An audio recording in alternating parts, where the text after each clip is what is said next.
everyone. We're going to get started in just a few minutes. People are trickling in. Thanks for joining.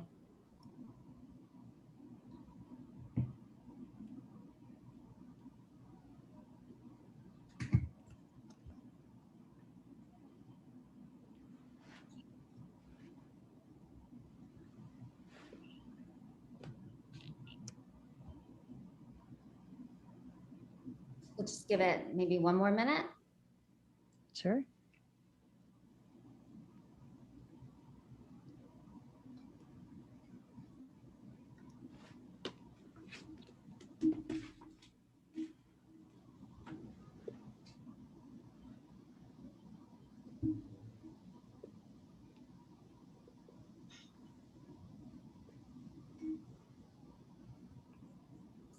Okay, I think let's get started with the introduction. Good evening, everyone. My name is Kathy McCormick. I'm board president of Perrot Memorial Library in Old Greenwich, Connecticut. Thank you so much for joining us for tonight's program with author Julia Cooke and her latest book, Come Fly the World, the Jet Age Story of the Women of Pan Am. I also want to thank the members of the Perrot Memorial Library Association, whose generous contributions make programs like these possible. If you are not a member of Perrot Libraries Association, please consider joining. Details can be found on our website, perrotmemoriallibrary.org. Also, Julia's book is available for checkout on our website, as well as Diane's books in Greenwich or wherever your favorite independent bookstore or retailer. Julia has also said that after her conversation with Jo Ling Kent, she'd be happy to answer questions. You can submit your question in the chat function at the bottom of your screen. And now let's get started introducing our guest. Julia Cooke's reporting has been published in Condé Nast Traveler, the New York Times, Smithsonian, the Village Voice, the Virginia Quarterly Review, where she's a contributing editor. Her essays have been published in A Public Space, Salon, The Threepenny Review, Tin House, and more. Come Fly the World is her second book. Her first book, The Other Side of Paradise, Life in the New Cuba, published in 2014, was called Absorbing, Touching, Wonderful Vignettes Covering the Daily Lives of Cubans, in which their hopes, dreams, and frustrations are revealed by Booklist, and Incomparable by Time Out New York. She holds an undergraduate degree from Georgetown University and an MFA from Columbia University. And she'll be in conversation with Jo Ling Kent, who is a correspondent at NBC News covering business, technology, and the economy. Her reporting appears across all platforms of NBC News and MSNBC, and she's an integral part of the NBC News Robust Business and Tech Unit, reporting on Today and NBC Nightly News with Lester Holt. Thank you, Julia and Jo Ling, for joining us tonight. Thank you so much. Thank you so much. It's great to be here, Julia. Congratulations, first of all, on your second book.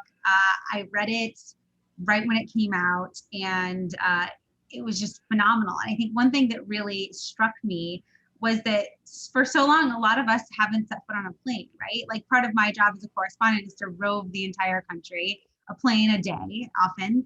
And it really made me appreciate even the sort of, less finer things of travel that I haven't done still in so long. And so I just felt like the book was so well timed. It was such an incredible, rich look into this amazing moment in time for travel and for consumers and for the airline industry. And Kirkus, I think, really hit it right on the head. Their review was glowing. They said it was an entertaining, insightful look into a gritty and glamorous era in travel. So I guess just to start, I wanted to ask you, you're the daughter of a Pan Am executive.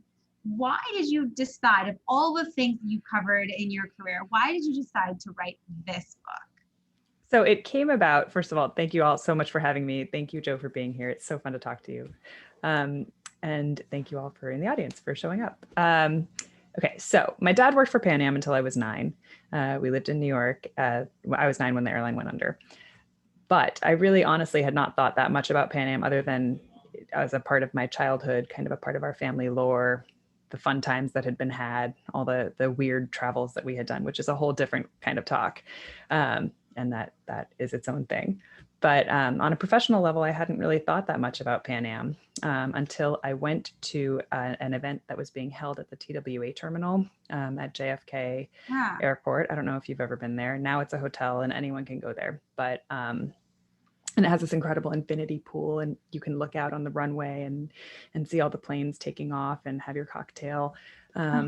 But back then it was closed to the public, and you could only get in if you were going to a private event. So the Pan Am Historical Foundation, which has a lot of Greenwich roots, was holding an event at JFK at the TWA terminal, and I went and I found myself at this event. It was commemorating the 50th anniversary of the Beatles' first landing in the US, which was on a Pan Am flight. And there was a cover band and people were dancing, and I just spent the whole time talking with these two women who had been former flight attendants, and they were just so smart, really funny. They were sophisticated. They were incredibly well-traveled, obviously, but the way that they talked about their travels, it was so rich with history and really incredibly knowledgeable about the politics and the economies of different places. And it had this really authoritative, intimate tone to it. So I really just wanted to know more about them. So I started going to lots of different events and just talking to more and more women and trying to figure out what kind of story I wanted to tell, what had made them so remarkable. I really felt like they acted like third wave feminists in the middle of the second wave. They acted like they lived on a globalized world when, it was the 1960s, and globalization had not really begun in the way that we know it now. And so I wanted to know how they had gotten that way. By the way, we heard that there may be former Pan Am flight attendants attending tonight. So if you are, feel free to identify yourself if you'd like in the chat. And we would love to hear more about your experience. But Julia, as you met all of these former flight attendants, you certainly met more than 5, but the 5 that you profile in the book, it's Karen, Tori, Lynn, and Hazel, and Claire. Who was the first one you really got to know, and how did she lead you to building out the way you narrate this compelling story? It's a great question. So I first met Tori, and I met her because as I met more and more of these women, I realized that the era that I was interested in was the late 60s and early 70s, because that was when so much of the industry was in flux. So much of the roles of these women in particular, of stewardesses, but also women in general in America, everything was changing. And it was also the years of the Vietnam War, 66 to 75. Wow. So I first met Tori because she had been on a Babylift flight, the Operation Babylift flight. And basically, as I started meeting these women and talking to them, they would all point me toward another woman who had been on an interesting flight. Each woman would say, I was on this flight, but you really should talk to this person who was on that incredible flight. Her plane had been hijacked, or her plane was, she was on a refugee flight, or her plane almost crashed, or, they would have these really amazing stories. And so I just went from person to person, kind of collecting these stories. And when I talked to Tori, I found the Operation Babylift flight to be incredibly compelling. Oh, yeah. Just a moment of history that hasn't really been explored in the present day, I think, to the extent that it deserves to be. And the same with the war charter flights in general. So a lot of, as I talked to Tori, she then pointed me toward Karen, who was also on the flight. And I talked to Karen and realized pretty quickly that the LA base of Pan Am, where a lot of these women lived, how involved it had been in the Vietnam War, and how involved these stewardesses who had lived there had been in the war flights and the charter flights. So each woman pointed me toward the next. The emotion that you're able to convey through their eyes of doing the war charters, delivering men into battle, and soldiers and medics and people that often don't get written into the history books. They're often confined to numbers. It was so beautifully told. You did an incredible job.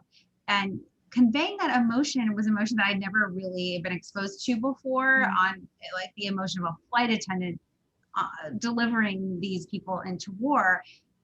When you were hearing these stories, how did you contextualize them to make sure that, you know, along with what was happening, there was obviously a huge anti-war effort that you mentioned in the book as well, these flight attendants feeling that emotion too. I mean, how did you, I don't know, how did you negotiate that as you were writing? I find that to be really difficult as a journalist. Yeah, so it was honestly, I followed their lead in a way. They were, so as I interviewed more and more women, I really found that, so I'll back up a little bit and just say that that when I was researching the book, part of the reason why I found the war flights so incredibly compelling was because they hadn't been, as you're saying, these are not roles that we think about when we think about the war. We don't think about who brings men to war. How do they get there? What are the logistics of it? And then beyond the logistics, the humans behind the logistics. And especially when they're women, these stories don't really get told. So that's what I found as I was looking at, this era and this role and the flight attendants, the stewardesses. What I found so compelling was this dichotomy between the really gritty and emotionally difficult role of bringing soldiers to a war that they may not have all agreed with, and the perception of the job, which was all glamour and all access and all optimism, and it was all about the excitement of the jet age, and that existed as well. But to kind of have these two things at the same time, I found just so interesting. So that was why I began to focus on the war flights. And then as I talked to more women who had been on these charters, they had such different perspectives on the war itself and such different perspectives on their own role in the war. I talked to some women who were very hawkish and very excited about, they really felt, Tori, for example, really felt like she was contributing to a cause.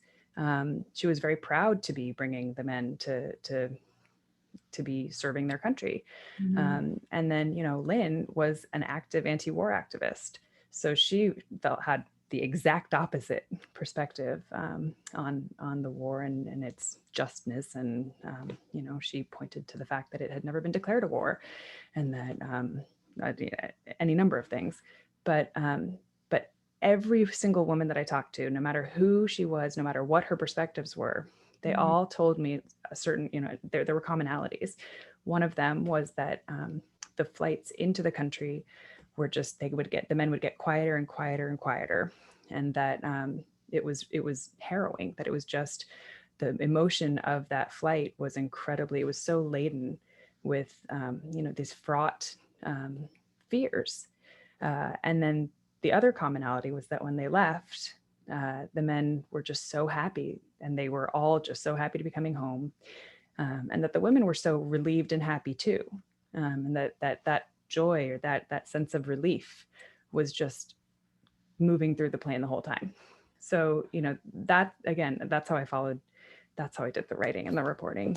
I was just very much following their lead. You mentioned several times already that this was happening during an expansion and growth and liberalization of feminism across America, and I love details. I am a journalist that often we do these short stories on the national news, and I don't always get to include all the details I want. So when I read a book like as rich in details as yours, I just commend you on being able to include all of this stuff, because everything about the glamour of the flight attendants, like the beautiful way that they dressed, the prestige of it, was also sort of like shaded by the weigh-ins, the grooming classes, the crazy rule, the dismissal at age 32 or 35 years old or upon marriage, that you were done. There's no more working for you. I mean, how did you react to that as you were learning about it? Because you probably knew some of this stuff growing up, but this was an age that came long before your time and your parents' time. Absolutely. It was way before my parents' time and my time.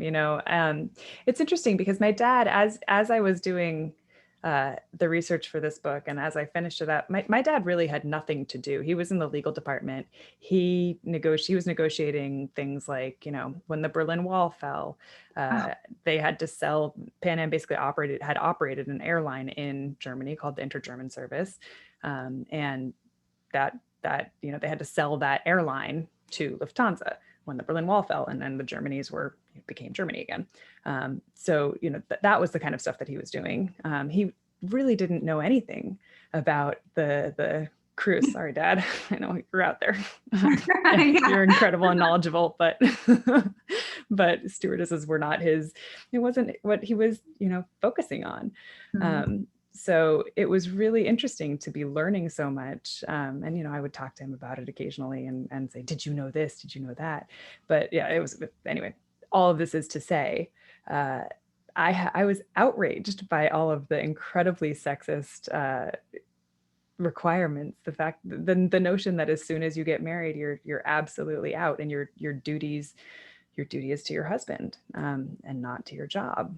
And the notion, which it all comes from the concept that on the flights, so airlines back then could not compete before the 1970s. They could not compete with each other via prices. So they had to compete via glamour. They had to compete via image. And the women who were serving the passengers were incredibly important to that image and to that sense of glamour. And because most of the passengers were men, they wanted the women to be perceived as being available. So a woman with a wedding band on her finger was not, was not wanted to be doing that service. That in and of itself, like, how do you not read that right now and find it incredibly just appalling? And yet, the fact, this is again one of the things that most intrigued me about this job, this duality, the fact that the requirements, the job specifications were so incredibly sexist. They monitored every aspect of a woman's appearance. They monitored your marital status and if you got pregnant and any number of things. And yet so many of these women found such incredible freedom in the job. It was offering women at the same time on a corporate level. Mm-hmm. They were giving women access to incredible geographies. They were paying them to be in these different countries and different places by themselves, giving them per diems. So they had the dignity of not only of a paying job that they've made their own independent money, but they were being paid to be in places, and their only mandate was to get to know the place and to show up at the airport to fly back out the next day, which I found incredible. So it really offered incredible access at the same time as the requirements were really pretty sexist. As you look at airlines now, pre-pandemic and post-pandemic, when you look at all of the airlines across the world, I've spent time living in China and in London and now here in the US, there's still vestiges and lots of legacy, if you will, of a lot of the things that were so appalling. And there's still so much standard and expectation placed on female flight attendants. So when you think about the flight attendants that you interviewed, what were some of the things that they might want a flight attendant now to know, or a lesson they would hope to impart, a few generations after them? It's so interesting to think about. I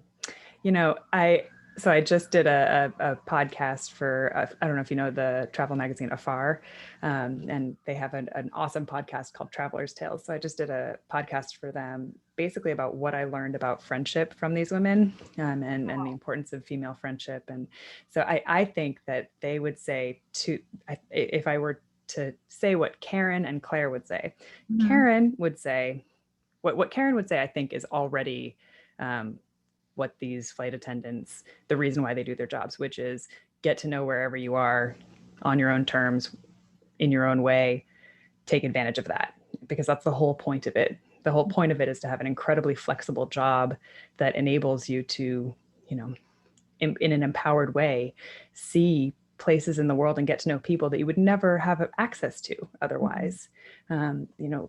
you'd have to be a billionaire to get to all of these different places that everyone that is able to fly to with regularity. And so to be paid to go do that, and in a professional way, it's incredibly empowering. I think Claire would say also, take advantage of the people around you and the fact that it's the only, when else in your life are you going to be surrounded by other people who are just as curious as you are, who are just as interested in getting to know different people and places. And that's a real resource. How much do you think, as women built out these networks, and at the end of the book, you talk about how they're still gathering and not only celebrating, what they did, but also generations going forward. I guess when you think about the lessons they've imparted, how much of an impact do you think this very sort of, it's not a contradictory role, but a very complicated role in the skies, right, had on feminism at the time and changing the narrative and moving the ball forward? That's one of the huge reasons that I wrote this book, was that I felt like feminists, and not even feminists, women our age, had never really understood or given credit where credit was due, to these women who technically, they appeared to really be adhering to these very patriarchal notions of, femininity and what women should look like. They're all beautiful women, and that's fine. That's wonderful. But it's not, that's not, I don't think, where their power lies. And I think that beauty has stood in the way of a true feminist acknowledgement and reckoning with what they did, which was, on a legal level, the lawsuits that they pushed through the courts really set the precedent for labor law for women, as they were disassembling all of these different sexist job requirements. They said they didn't want to quit when they got married. They said they didn't want to quit when they had babies. They didn't want to have to do the weigh-ins. They didn't want to have to, one thing after another. They pushed through the courts, and these incredibly sexist policies were fell by the wayside. And that is the reason that set the actual labor law precedent that women enjoyed for years moving forward. So that's on a logical level, that's just true on a factual legal level. But on a more philosophical or emotional or travel history sort of level, they moved through the world as women in groups of women, without men at the center of the group, without a husband by their sides, without a chaperone. And I think that these waves of women just moving through the world on their own really opened up the world in a way to those of us who came later, who wanted to travel just as much as they did. It's so interesting. Halfway through the book, you talk about how Tori had her place not too far from LAX, and yet she was like going to, she populated her apartment, decorated it from things from Tehran to Tokyo, and really represented, her travels throughout her career. And when you talk to them now, were there stories? I'm sure there were stories you had to leave out because you wrote this book in 250 pages. But what's one story that you left out that you really wish you could have included? One story that I absolutely wish that I could have included is actually not about any of the women who are in the book. It's about a woman who was married to a man who worked for Pan Am in Saigon, who departed. She lived in Saigon for 8 months while the airline was getting set up in Saigon in the late 60s. And she left this city while 7 months pregnant, under gunfire, just in a cargo plane, because that was the way to get out of Saigon at that time, in that moment. And it's not even what happened that I found remarkable. It was just her attitude about it that was just so casual. And, you know, of course, that's what I did. That's what had to happen. I'd been there for 8 months and it was fine. And it was wonderful. And it was an incredible experience. Mhm. And again, just on an institutional level, some of the anecdotes that I found so incredible was just the total pervasiveness of just how excited about being in the world almost everyone who worked for Pan Am was. Mhm. There seemed to be no hesitation to live so fully wherever they were. Do you think that Pan Am's culture was different? How different was it compared to other American airlines at the same time? Yeah, I don't know. And I might be seeing it with rose-colored glasses, honestly. Because, you know, I think one thing that I realized, and if there are former stewardesses in the audience, please correct me if I'm wrong.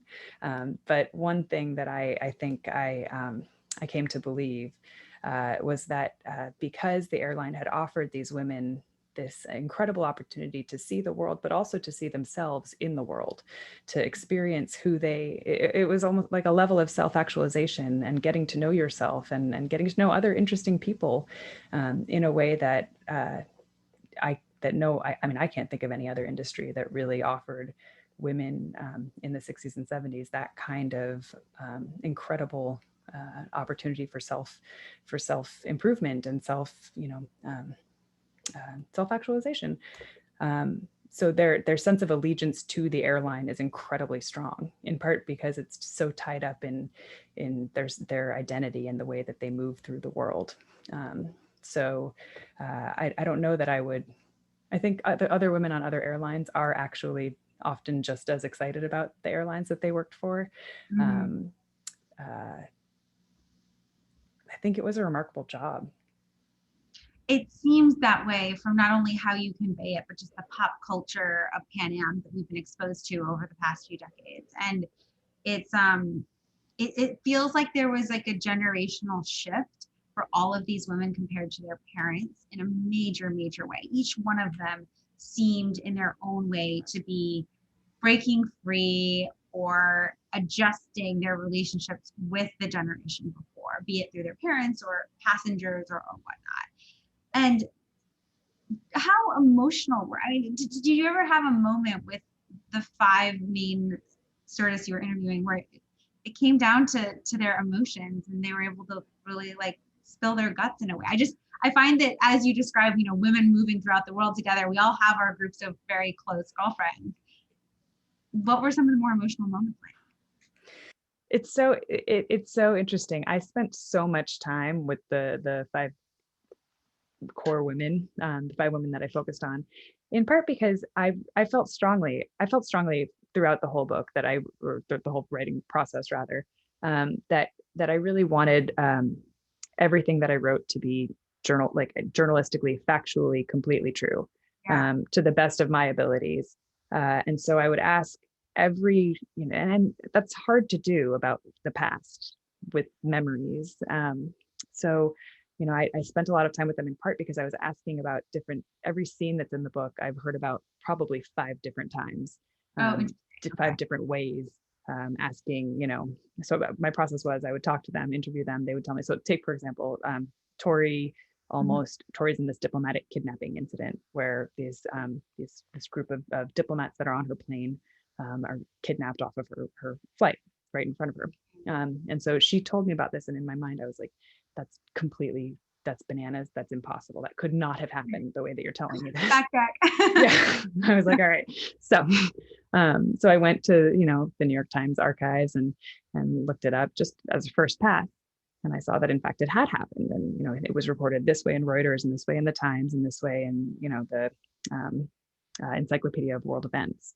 So then I talked to her again and I said, okay, here's what these people said. This is what I found out in the reporting. Does that spark anything else? Like, what do you remember? You said this happened. How about that? And every time I would talk to them, I would then go back and fact check and do more research and find a video of that era, because an amazing thing to do is to go on YouTube and look at people's travel videos from the 60s. Amazing. It's so great. It's really fun. there are tons of people like have uploaded their like family travel videos. It's a fun little rabbit hole of YouTube to go into. It's really fun. So I would watch those videos and then ask more questions, and every time it would get more and more. We would drill down more and more.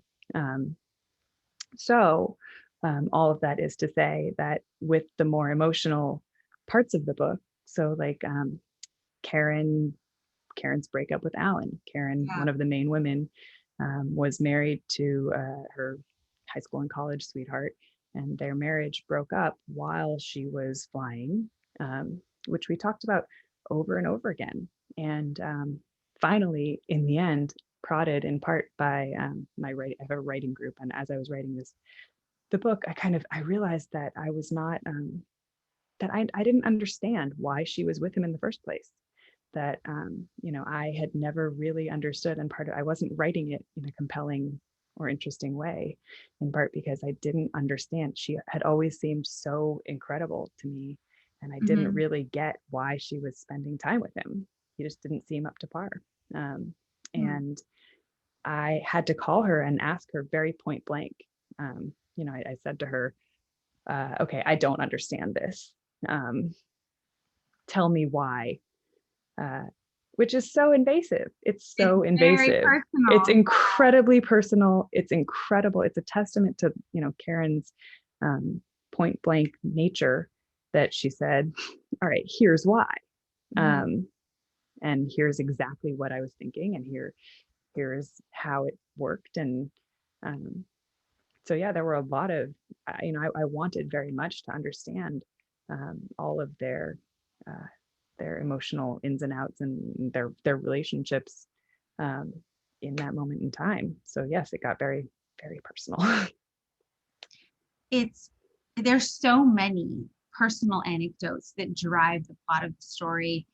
And when I think about all of the different 5 main character women, I think about, I'm going to make sure I have the character right here. I'm consulting my notes, sorry. It was Hazel.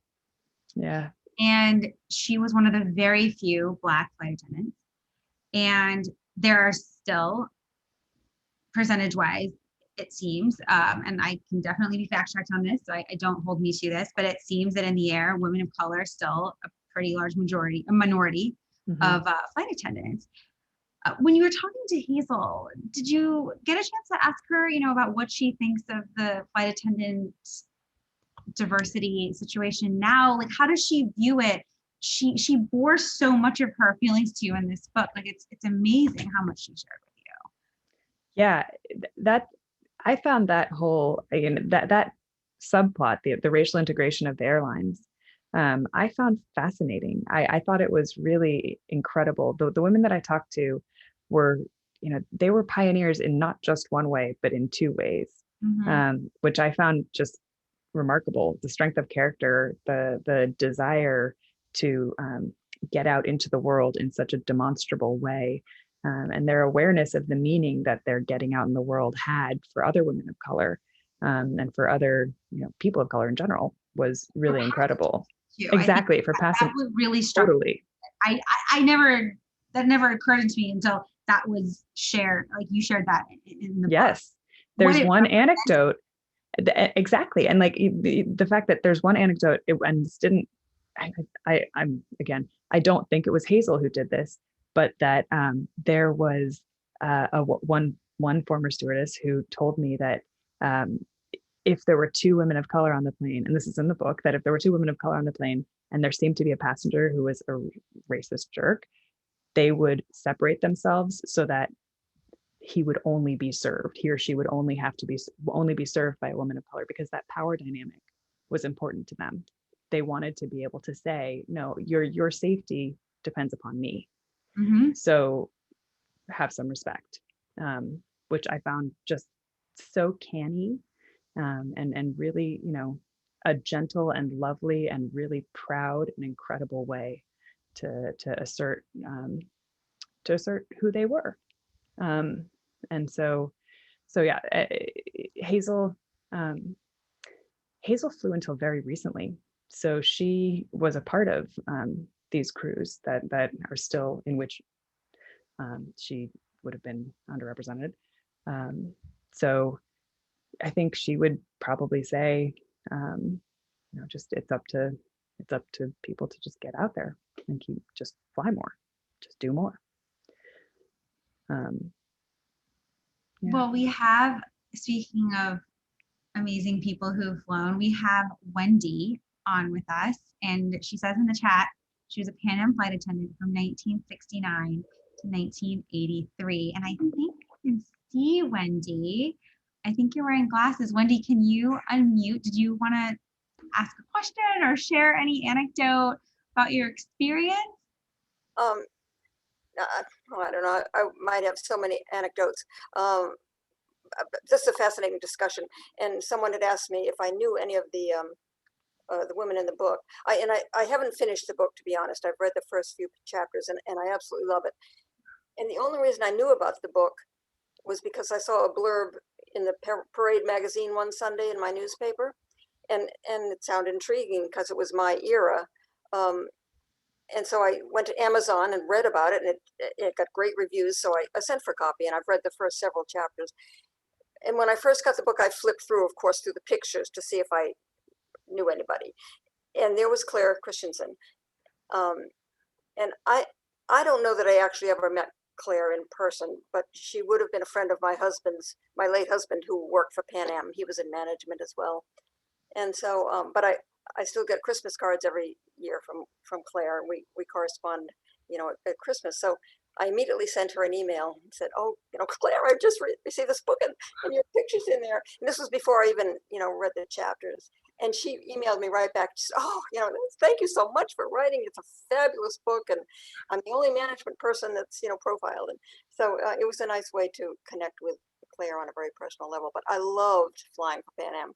I was one of those women that was going to do it for 2 years after college, just till I discovered what I really wanted to do, and I fell in love with it, and I ended up doing it 16 years until I was totally exhausted, and then, decided it was finally time to quit. But yeah, great. It's a great book. I'm really enjoying it, Julia. Thank you. I'm so glad. This, this forum tonight. This is very interesting. That is amazing, Wendy. Thank you for sharing that. One thing that really jumped out at me is that in our generation, Julia, you and I have been kind of, and part of it maybe is just because we're lucky enough to go to college and be able to travel the world. But your first book was on Cuba.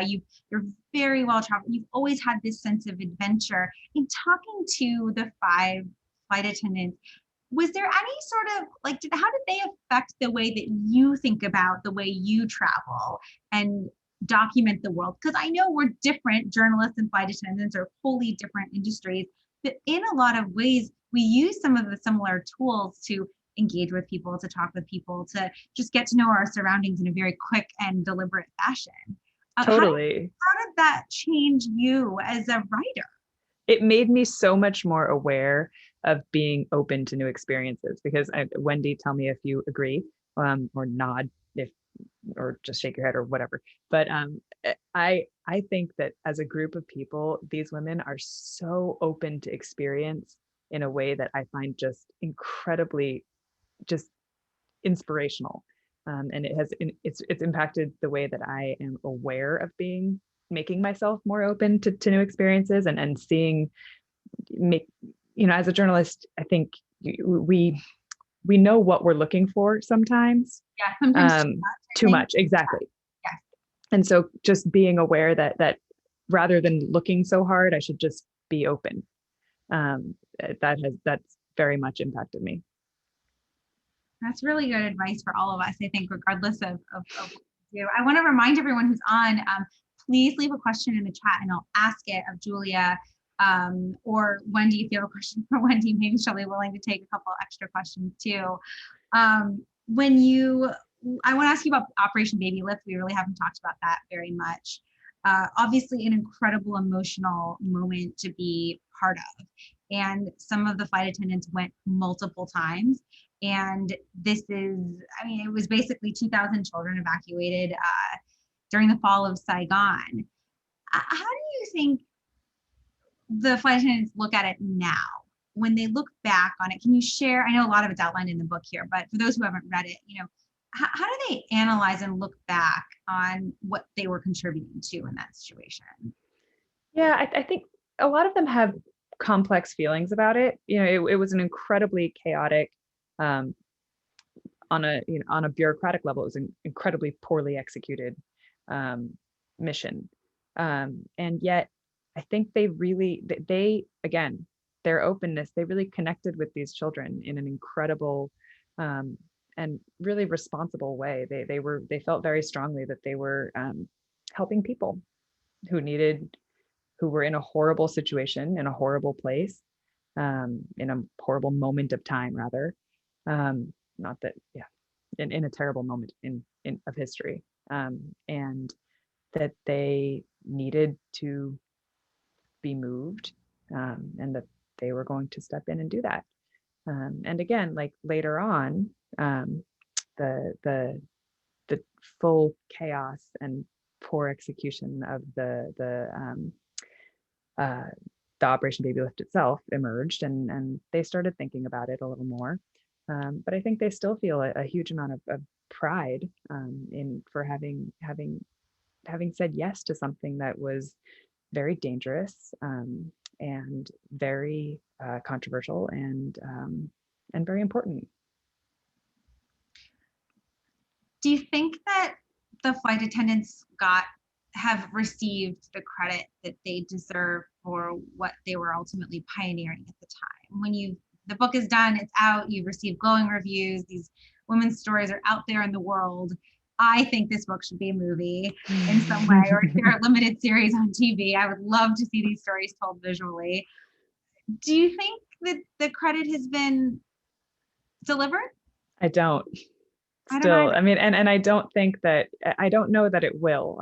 I think, I've done what I set out to do. I felt strongly that, again, just based on these two women that I first met at that event, and then the many dozens, hundreds more that I have met at many events that I've been to, I think that they are some of the most remarkable women that I've ever met, and I know that my life is certainly a lot richer for considering the things that they did, how they did them, why they did them. It made me feel less alone in terms of my own wanderlust, my own kind of inability to stay settled. It made me accept that about myself a little more, and it made me think harder about what we have to sacrifice or ask for in order to not indulge that wanderlust, because I think indulge is the wrong word. I'm not trying to imply that it's a bad thing that needs to be quote unquote indulged. Like to act on it. Exactly. In order to act on that desire to be in the world, there are things that we have to think about or do or fight against. And so to me, having these women in my life has made me much more conscious of that, and much more able to handle that. So I think that many more women our age should know about these women, which is why I wrote the book. And I don't know. I mean, I hope it reaches the kind of public that I think, want it to. And I hope that eventually, but I think it's, when are women ever really given credit for doing the behind the scenes work that makes other things possible? In thinking about that, what are the other groups of women or industries that you find similar themes, maybe not even in a similar era, of sort of behind the scenes?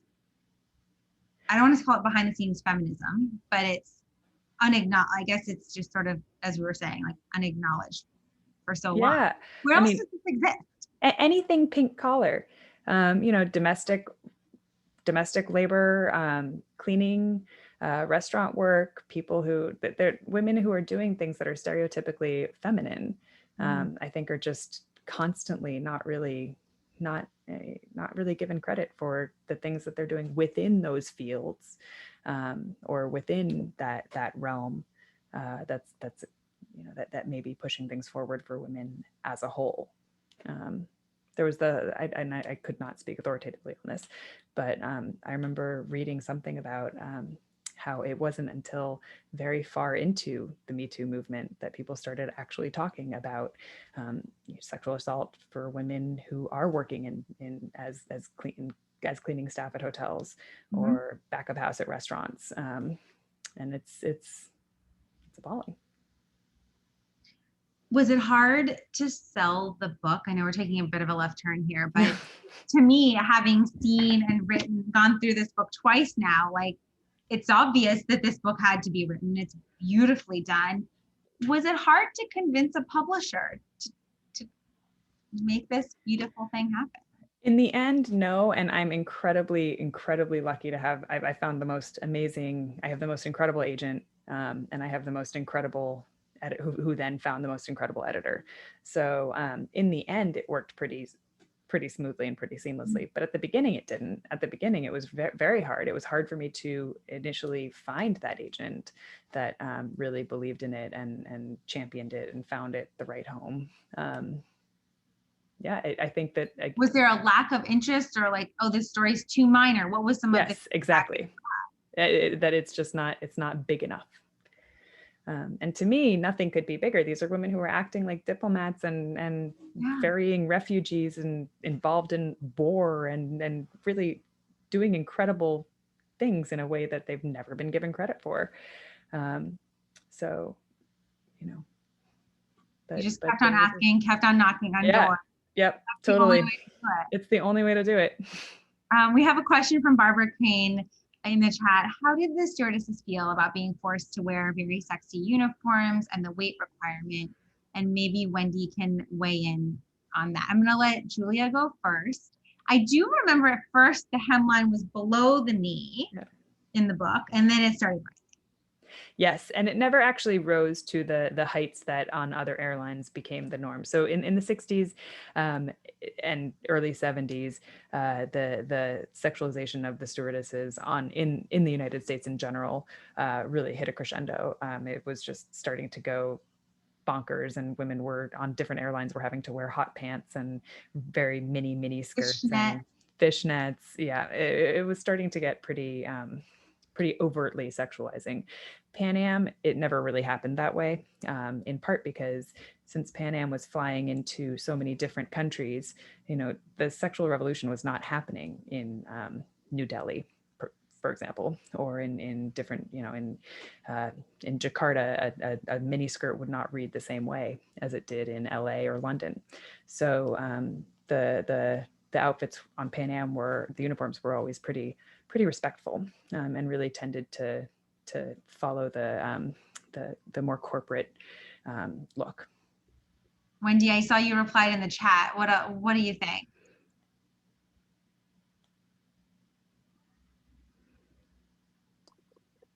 Oh, well, as I responded, I don't really think of our Pan Am, uniforms as being very sexy. I mean, this is a picture of me and 3 of my training buddies that I roomed with in Miami. I guess our skirts were a little bit short, but they were really quite tailored and very, professional. They didn't give off a sexy vibe like some of the other stewardesses did. The weight requirement was, I worried the whole time about my weight because I was always close to the maximum. And I still worry about my weight because of that, even though I'm, pretty tall and thin. But yeah, it was just something that you accepted in order to do this fabulous job traveling all over the world. Seeing the world and working and meeting wonderful people. It was just, one of those things you didn't think too much about.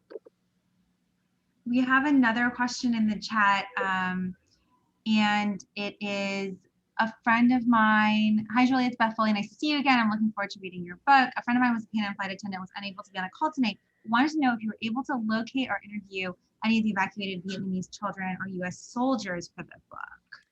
Yes. So at some point, I realized toward the end of my research, I realized that I had spoken to all these women who had flown men in and out of war, but I had not spoken to any of the men who were on the planes. So I went to DC for Veterans Day celebrations, and I just posted myself there and just went up to people and asked them if they remembered their R&R flights, and what they remembered, if they remembered going in and out. what, to tell me what their dominant memories were, and did they remember the stewardesses, and did they remember, and so I heard a lot of stories, and yeah, it's remarkable. They were meaningful moments for a number of the men as well. They really found great comfort in the women who were trying to offer them comfort. So that was really exciting for me to understand that the intent of the women, again, a number of whom had been very anti-war, and very much, they recognized that the men who were sitting in those seats may have had their own feelings about the war, but they were still human beings who were going to a place and they were scared. And the recognition of that humanity I found really inspirational and beautiful. And it was really gratifying and wonderful to see that the men had felt that.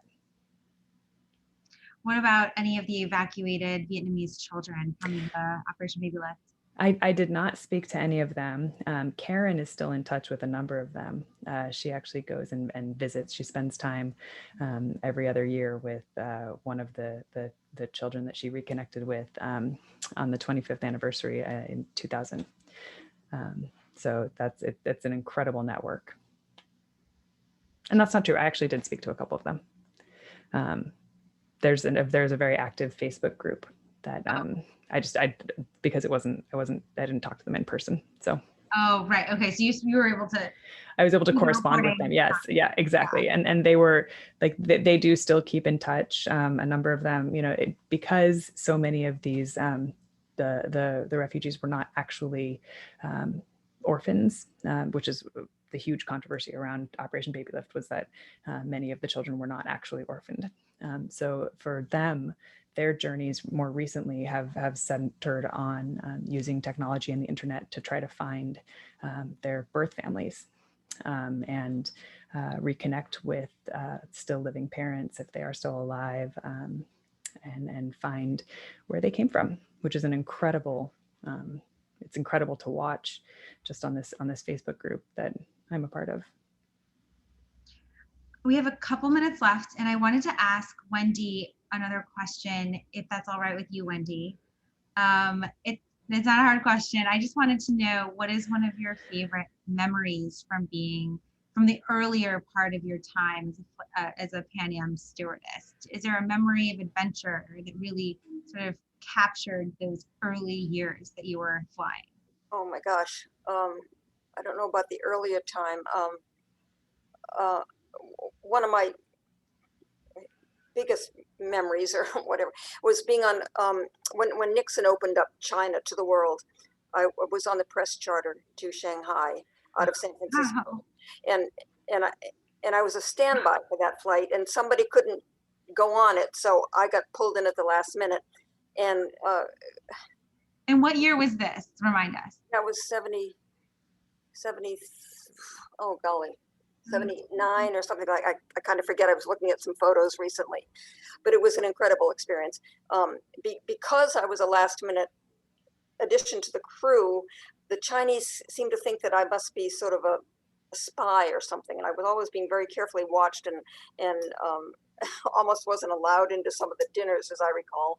But we were treated to one of those 16-course dinners. I mean, we were treated like royalty, and we would walk around, the crew together would walk around Shanghai, and people would crowd around us because they hadn't seen Westerners. And they were all wearing, most of them were wearing the blue Mao jackets. They were all dressed exactly alike. And they were just fascinated to see these Western people that, they hadn't ever encountered before, and wanted to practice their English with us and learn a little bit about, the States and so forth. So that is a huge memory for me. It's a wonderful career, though. I mean, I have so many memories and so many friends from my flight attendant days. It was a wonderful education, incredible education, to fly all over the world like that. And Jo, this is what I'm talking about. You talk to someone and they tell you that they were in this moment in time in history, and you're like, historic moment in time. You did what? Wendy, that is incredible. I lived in Beijing for 5 years, and these are the stories that I live for, and that is amazing. And I know 1 in a million of your memories. Just to wrap things up with you, Julia, what do you hope is the legacy and the impact? I guess, what do you hope the book's impact will be?